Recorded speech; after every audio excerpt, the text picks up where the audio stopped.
السلام علیکم جونمز، کیسی طبیعت ہے؟ ٹھیک ٹھاک۔ کاروبار کے سفر میں جتنی مشکلات میں نے دیکھی ہے وہ میرے قریبی دوست بہت اچھی طریقے سے جانتے ہیں۔ میرا سامنا ایسا بھی ہوا ہے کہ میں اکیلا اور سامنے 10 لوگ، اور 10 لوگوں نے مجھے تشدد کا نشانہ بنایا، جس میں ایک FIR بھی ہوئی اور وہ سارے بندے پکڑے گئے۔ پھر اس کے بعد 50 لوگوں نے مجھ سمیت، ہم میرے ساتھ 5 سے 10 لیبرز تھے کوادر میں، وہ ایک انسیڈنٹ آیا۔ ہر موقع پہ، ہر گھڑی پہ میں نے جو ایک چیز دیکھی ہے نا، کہ کچھ تماشائی ہوتے ہیں اور کچھ ایسے دوست آپ کے ساتھ ہوتے ہیں جو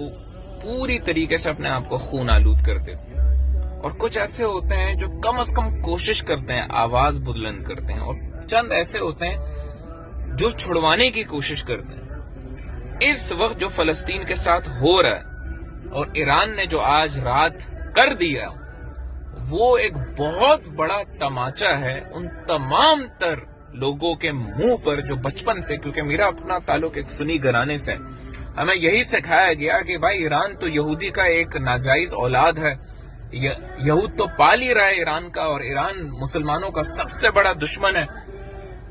اور سب سے اچھا تو ماشاءاللہ سعودی ہے،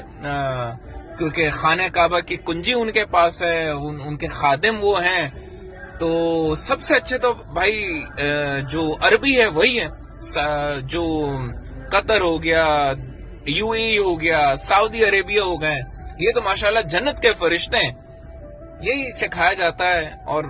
آج مجھے سمجھ میں آ رہا ہے کہ سکھانے کی بنیادی وجہ یہ ہے کہ جتنے بھی مدارس ہیں ان کی جو فنڈنگ ہے وہ ہوتی ہی نہیں سعودی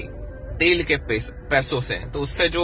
نوجوان اور اس سے جو نئی نسل آتی ہے، پر ان کے دل اور دماغوں میں یہی ہوتا ہے کہ یہ تمہارا دشمن ہے اور یہ تمہارا دوست ہے۔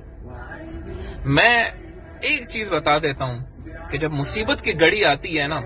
کون حق پر ہے اور کون باطل پر ہے، بس اتنا دیکھنا ہے کہ کون آپ کے لیے اپنا سر خون آلود کر رہا ہے۔ یمن کر چکا، ایران نے بھی کر دیا، باقی سارے مسلم ممالک کے منہ پر یہ والی لعنت ہو، تمہاری فوجوں پہ لعنت ہو، تمہارے ایگزسٹنس پہ لعنت ہو، اور تم صرف تماشا بن کر رہو۔ انہوں نے کر دکھایا، اور خدا کی قسم اللہ کے دربار میں بھی یہ سرخرو ہے۔ یمن جو ایک کمزور ملک ہے، جنگ کی حالت میں ہونے کے باوجود بھی جو اس نے آنکھیں دکھائی ہے اسرائیل کو، تمہارے اندر تو یہ اوقات نہیں ہے کہ تم کم از کم ان کے خلاف ایک ملکی سطح پہ کوئی بیان جاری کر سکو، یا ان کے ایمبیسیز کو بند کر سکو، یا کوئی ایسا اقدام تو ہو یار کہ نظر آئے کہ تمہارے اندر بھی جو ہے نا حسینی کا جذبہ ہے، تمہارے اندر بھی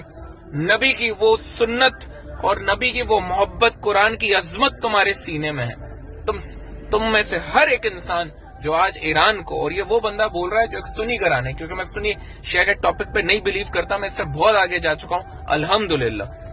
میں یہ ان کے لیے کہتا ہوں کہ جو آج بھی یہ کہتے ہیں کہ یہ تو ایران نے اس لیے کیا کہ اب یہودیوں کو کھلی چھوٹ مل گئی، اب تو وہ کر دیں گے، تباہی کر دیں گے سارے عالم عرب پہ، تو میں کہتا ہوں لعنت ہے عرب پہ، اس اربوں پہ جو $350 بلین فٹ بال کے سٹیڈیمز کے لیے خرچ کر سکتے ہیں، اپنی عیاشیوں پہ خرچ کر سکتے ہیں، کانسرٹس کروا سکتے ہیں، مدینے کے بارڈر کے قریب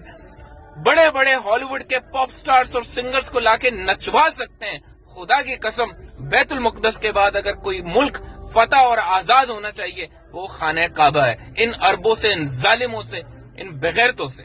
کہ جن کو کوئی آج حق نہیں ہے، انہوں نے ہر وہ کام کیا ہے کہ جو نبی کی سنت کے خلاف ہے، جو نبی کی تعلیمات کے خلاف ہے، اور یقیناً میرا یہ دل ہے، یہ میرا ایمان ہے کہ ظہور مہدی کا وقت آ چکا، and today I feel the most happiest person کہ ایٹ لیسٹ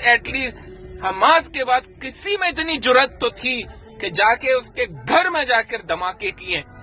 سلام ہے ایران تمہیں، سلام ہے، and this is coming from a person جس کا پورا خاندان سنی ہے، جس کو سنی گھرانے میں پڑھایا گیا ہے، بڑا کیا گیا ہے۔ میں آپ سے یہ کہتا ہوں،